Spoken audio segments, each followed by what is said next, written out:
My name is Jacob Mitchell, and what I'm about to tell you is the story of how my 5-year marriage crumbled in the most unexpected way possible.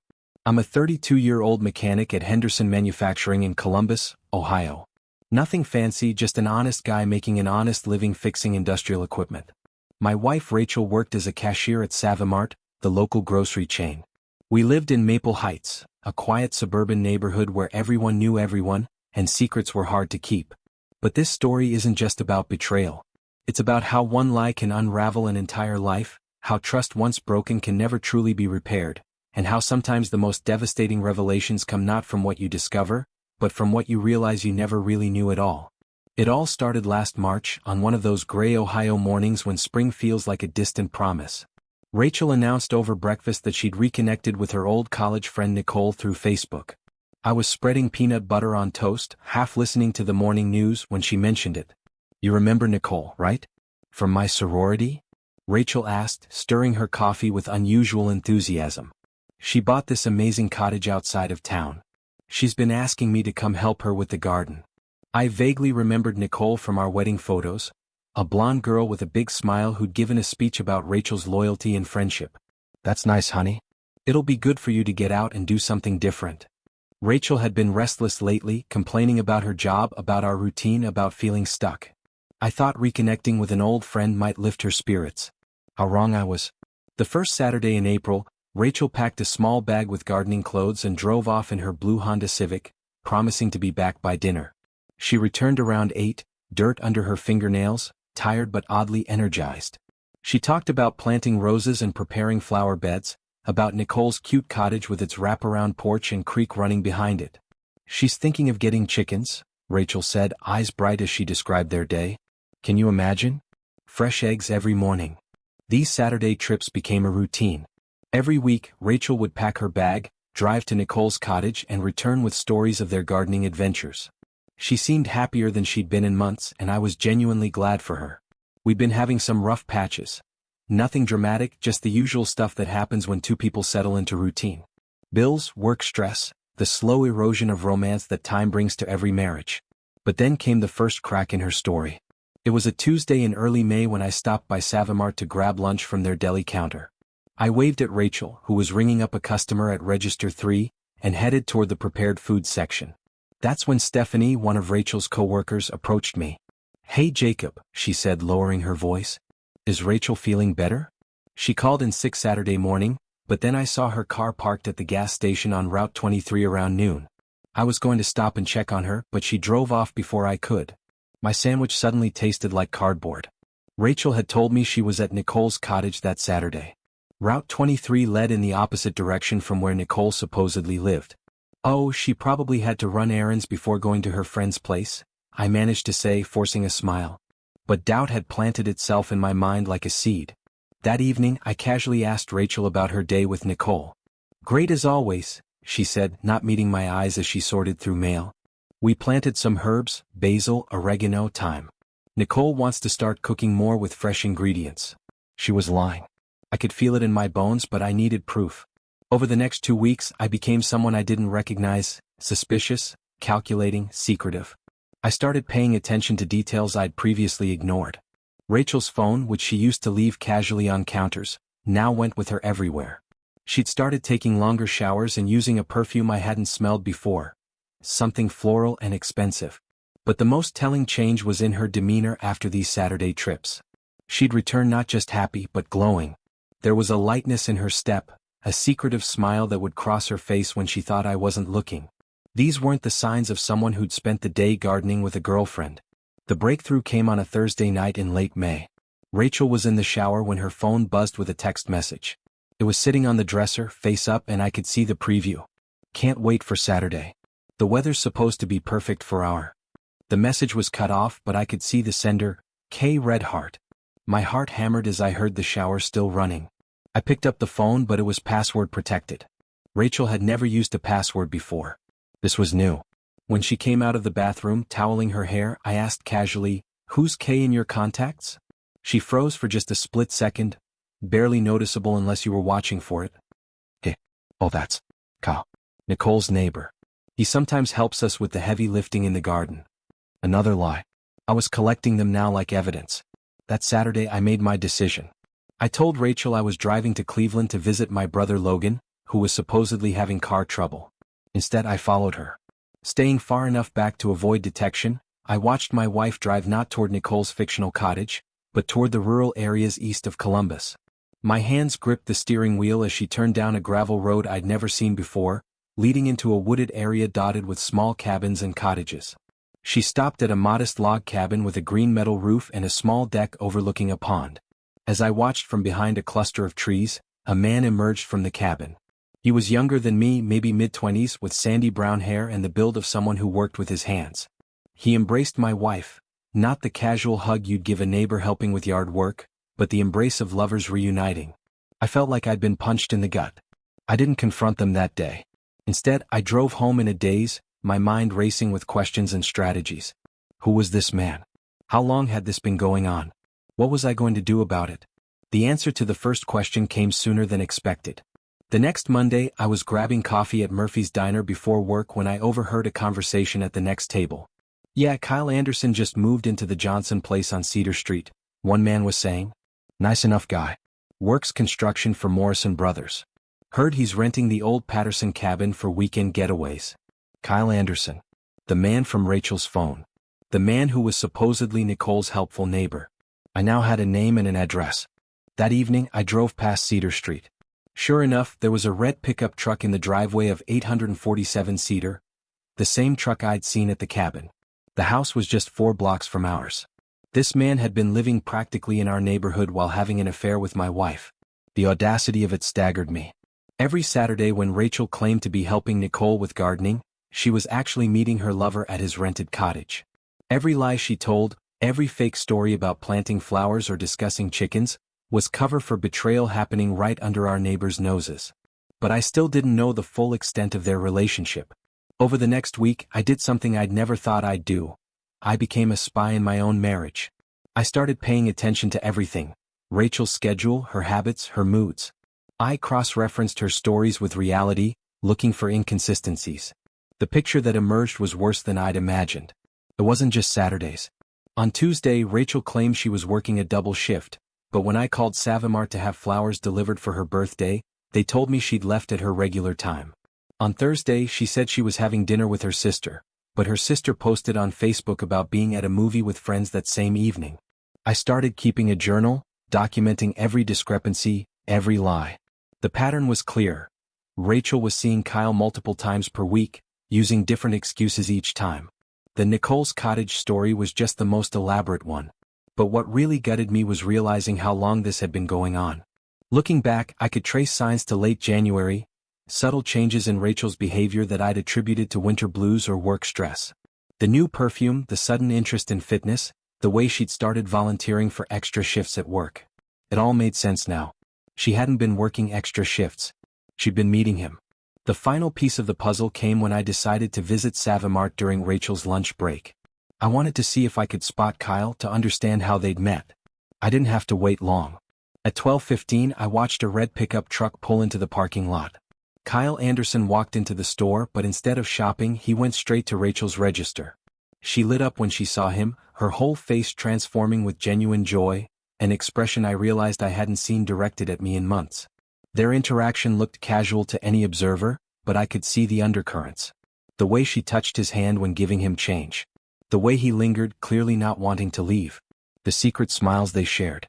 I left the store feeling nauseous. My wife was conducting an affair in public, right in front of customers and co-workers, and no one suspected a thing. That night, I sat in my garage workshop, surrounded by the tools of my trade, trying to figure out my next move.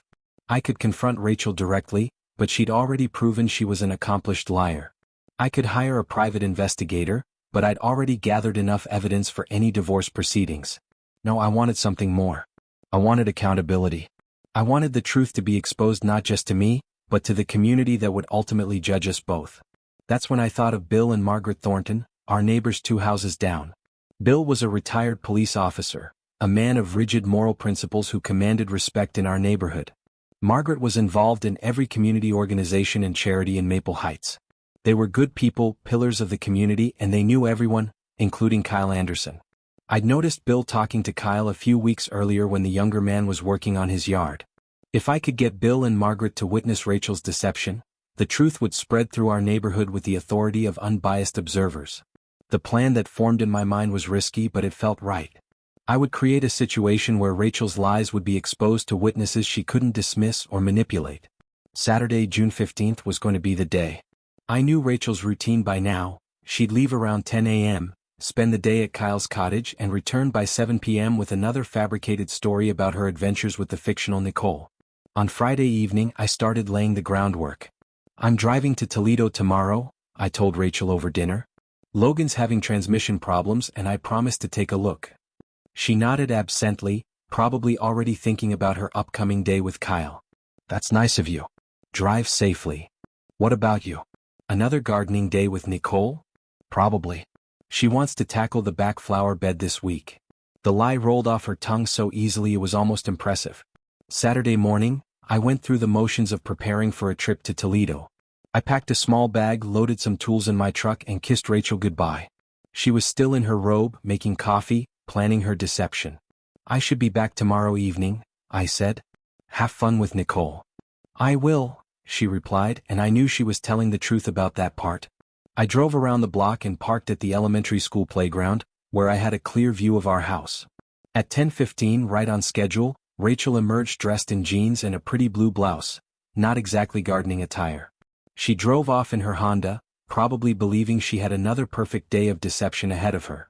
At 11 a.m., I drove to Bill and Margaret's house.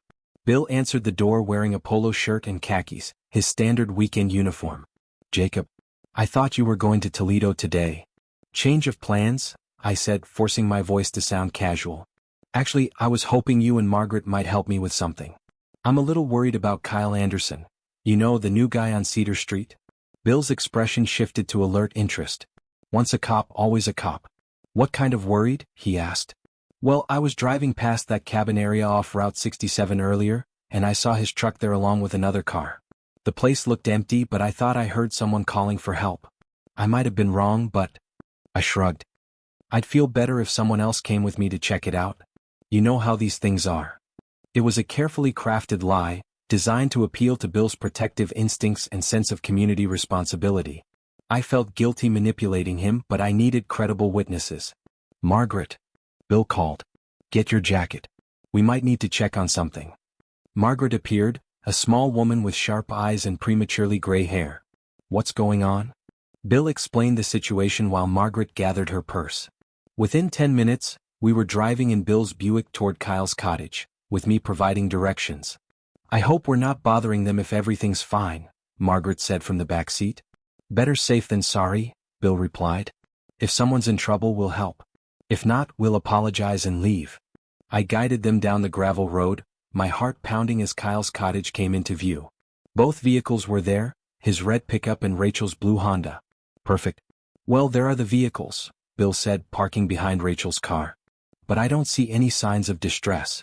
Maybe we should knock, Margaret suggested. Just to make sure everyone's okay. We walked up to the cottage together. I could hear voices inside, Rachel's laugh, unmistakably happy and carefree. Bill raised his hand to knock on the door just as it opened.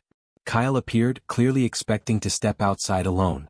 Instead, he found himself face to face with 3 unexpected visitors. His expression went from casual to shocked to mortified in the span of 2 seconds. Hi, he stammered, clearly recognizing Bill from their previous neighborhood interactions. Kyle, Bill said, his cop instincts immediately picking up on the man's nervous energy. We heard there might be some trouble out here. Everything okay? Trouble? No trouble. Everything's fine. I'm just entertaining a friend. That's when Rachel appeared behind him, wineglass in hand, wearing the same blue blouse but now with her hair slightly mussed and her lipstick refreshed. She froze when she saw us, the wineglass slipping from her suddenly nerveless fingers to shatter on the wooden deck. The silence stretched like a taut wire. Margaret's sharp intake of breath was audible. Bill's expression shifted from concern to understanding to disappointment. Rachel? Margaret said, her voice barely above a whisper. I thought you were supposed to be with Nicole today. I stepped forward, finally speaking the words I'd been rehearsing for days. There is no Nicole, Margaret.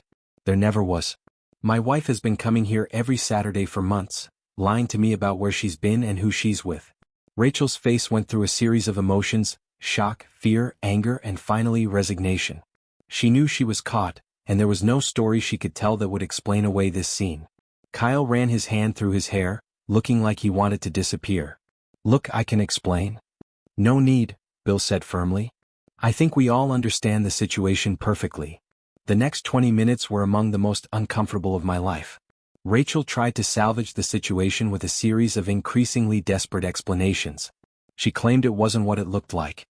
She insisted they were just friends. She begged me to let her explain in private. But the evidence was overwhelming.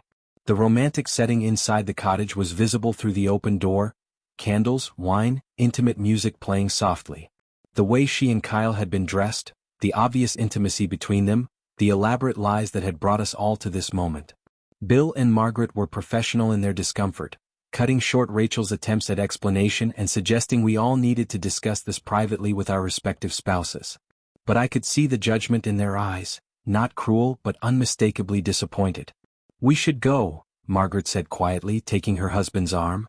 As they walked back to their car, I heard Margaret whisper, "That poor man. 5 years of marriage and she's been lying right to his face." Bill's response was too quiet to hear, but his expression said everything. In his worldview, there were clear lines between right and wrong, and Rachel had crossed them in the most public way possible. Kyle tried to apologize to me as they left, but I cut him off. "Don't," I said. "Just don't." Rachel and I drove home in separate cars, the silence between us filled with the weight of 5 years of marriage coming to an end. The truth spread through Maple Heights like wildfire, exactly as I'd known it would. Bill and Margaret weren't gossips, but they were respected members of the community, and when they told close friends about what they'd witnessed, those friends told others. By Monday everyone knew. The cashiers at Savamart whispered when Rachel walked by. Neighbors who used to wave cheerfully now offered polite but distant nods. The woman at the dry cleaner, who'd always chatted pleasantly with Rachel about local events, suddenly became very focused on her paperwork whenever my wife appeared. Rachel tried to maintain her routines, but the social isolation was obvious. She'd come home from work dejected, having endured a day of subtle rejection from people who'd once considered her a friend. "They're all talking about me," she said one evening, standing in our kitchen looking defeated. "I can't go anywhere without feeling their eyes on me." I was sitting at the table, reading the newspaper and eating dinner alone, something that had become our new normal. "What did you expect, Rachel? You lied to everyone, not just me." "I never meant for it to happen," she said, sitting down across from me uninvited. "It just developed. Kyle and we connected in a way that—" "Stop." I put down my fork and looked at her directly. "I don't want to hear about your connection with Kyle. That ship sailed when you decided to lie to me for months." She was crying now, but I felt nothing. The woman I'd loved for 7 years, married for 5, had become a stranger. Every tear, every plea for understanding felt like another manipulation. I filed for divorce that Tuesday. My lawyer, Patricia Hendricks, was a no-nonsense woman in her 50s who'd handled dozens of similar cases. "Do you want to pursue fault-based divorce?" she asked during our first meeting. "Given the adultery, we could potentially get you a more favorable settlement." "I don't want her money," I said. "I just want it to be over." But Patricia convinced me to document everything: Rachel's lies, the affair, the community witnesses. "Even if you don't use it now, it's good to have. And if she contests anything, this evidence will be valuable." Rachel hired her own lawyer, a younger man named Stevens who specialized in aggressive advocacy. Within a week, I received papers claiming that our marriage had been troubled for years, that I had been emotionally distant and unsupportive, and that Rachel's friendship with Kyle was a symptom of our failing relationship rather than its cause. Reading those papers felt like being slapped. Not only had Rachel betrayed me, but now she was rewriting our entire marriage history to make me the villain. That's when I realized she wasn't the person I'd thought I married. The woman who could lie so effortlessly to my face for months, who could manipulate an entire community with fake stories about gardening with friends, who could now blame me for her own choices. This wasn't someone who'd made a mistake. This was someone fundamentally different from who I'd believed her to be. Meanwhile, Kyle's situation in our neighborhood became untenable. The community that had been slowly accepting him as a newcomer now viewed him as a homewrecker. His construction projects in the area dried up as word spread about his role in breaking up a local marriage. I heard through neighborhood gossip that he'd put his house on the market within 3 weeks of our confrontation at the cottage. Apparently, someone had spray-painted "cheater" on his garage door, though he'd painted over it quickly. Rachel tried to maintain contact with him, but even that became difficult. His phone number was changed. The cottage was abandoned. By August, Kyle had disappeared from our lives as suddenly as he'd entered them. Rachel never admitted it, but I could see his departure devastated her. Whatever feelings she'd had for him, and I now believed they were genuine, had been real to her. Losing both her marriage and her lover within months of each other left her emotionally shattered. But I felt no sympathy. She'd made her choices and now she was living with the consequences. The divorce proceedings dragged on for months. Rachel contested everything from the division of assets to the timeline of our separation. Her lawyer painted her as a victim of an emotionally neglectful husband who'd driven her into the arms of another man. The turning point came in November, during a particularly contentious mediation session. Rachel's lawyer was arguing that she deserved additional compensation for the emotional damage caused by my surveillance and entrapment. Your client orchestrated an elaborate public exposure designed to humiliate Mrs. Mitchell, Stevens argued. This goes beyond simple divorce proceedings into the realm of psychological abuse. That's when I lost my temper. Psychological abuse? I stood up, ignoring Patricia's attempts to calm me down. I never lied to you, Rachel. Not once in 7 years.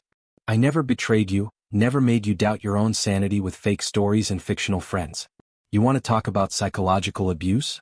Let's talk about 5 months of being lied to every single day by someone I trusted completely. Rachel was crying again, but I wasn't finished. You didn't just cheat on me. You made me complicit in your lies. Every time I told someone you were helping Nicole with her garden, every time I defended your need for friend time, every time I believed your stories, you made me an accomplice in my own deception. The mediator called for a recess, but the damage was done. Even Stevens looked uncomfortable, realizing that his client's victim narrative wasn't as compelling as he'd hoped. We reached a final settlement in December. Rachel kept her car and her personal belongings. I kept the house and most of our shared assets. We agreed to split our small savings account and go our separate ways. The most important part of the agreement for me was a clause stating that neither party would make public statements about the marriage or its dissolution. I didn't want Rachel spreading more lies about our relationship, and she didn't want me sharing details about her affair. On the day our divorce was finalized, Rachel approached me outside the courthouse. Jacob, she said, I know you hate me, but I want you to know that I never meant for any of this to hurt you. I looked at her, really looked at her, for what I knew would be the last time. She was still beautiful, still the woman I'd fallen in love with years earlier. But now I could see what I'd missed before. The capacity for deception, the willingness to prioritize her own desires over other people's trust. I don't hate you, Rachel, I said finally. But I don't know who you are. Maybe I never did. She nodded, tears streaming down her face, and walked away. It's been 8 months since our divorce was finalized and I'm still living in Maple Heights. People often ask me why I stayed in a place filled with reminders of my failed marriage. The truth is, this community supported me when I needed it most. They saw through Rachel's lies and recognized that I'd been wronged. Bill and Margaret Thornton stop by occasionally to check on me. Margaret sometimes brings homemade cookies and updates me on neighborhood news. Bill and I have developed an unexpected friendship based on our shared belief in honesty and accountability. You did the right thing, he told me recently as we sat on my back porch, drinking beer and watching the sunset. It took courage to expose the truth the way you did. Sometimes I wonder if I was too harsh, I admitted. Maybe I should have given her a chance to end it quietly. Bill shook his head. A lie that big doesn't just affect you. It affects everyone who believed it. Your neighbors, her coworkers, your families, we all bought into her stories. We all deserve to know the truth. I've thought about dating again, but I'm not ready.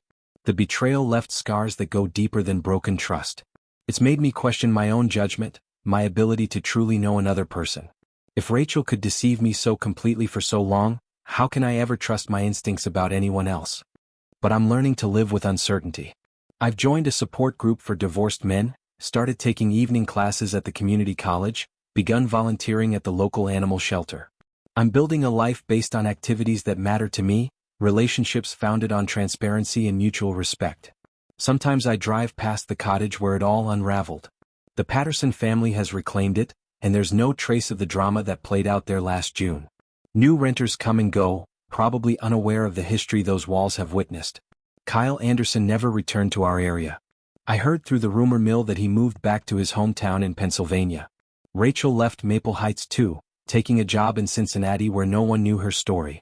I hope she's learned from what happened, though I suspect she's probably told new friends a revised version of events that makes her more sympathetic.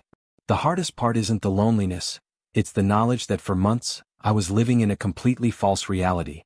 Every Saturday when I wished Rachel well on her way to help Nicole, every time I bragged to friends about how sweet it was that she maintained her college friendships, every moment I felt grateful for her renewed happiness, all of it was built on lies. That's the real betrayal. Not just the affair but the theft of my own reality. Rachel didn't just cheat on me, she made me a stranger to my own life. But I survived it. I exposed the truth, faced the consequences, and came through with my integrity intact. In our small community that matters.